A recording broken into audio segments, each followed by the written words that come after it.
ಭಗವಂತ ಇರುತ್ತಾನೆ ನಮ ಸುತ್ತ ಅವತಾರ ನಾನಾ ರೂಪವೋ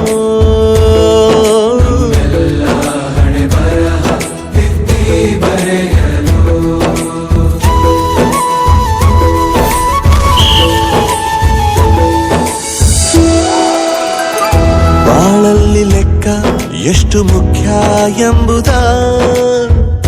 ಬೆರಳಲ್ಲೇ ತೋರಿ ಕಲಿಸಿದ ಗುರುಗಳೇ ಈ ದೇಹ ಹೇಗೆ ದಂಡಿಸೋದು ಎನ್ನುವ ಸಂದೇಹರಿಗೂ ಮೆಚ್ಚಿನ ಕಲಿಗಳೇ ಕನ್ನಡ ಕಂಡರೆ ಕಣ್ಣಿಗೆ ಒತ್ತಿಕೋ ಅಕ್ಷರ ಅಂದರೆ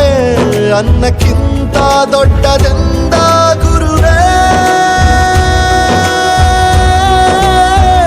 ಪ್ರತಿ ಬಾರಿ ತಾಳ್ಮೆ ಪಾಠ ಕಲಿಸೋರೆ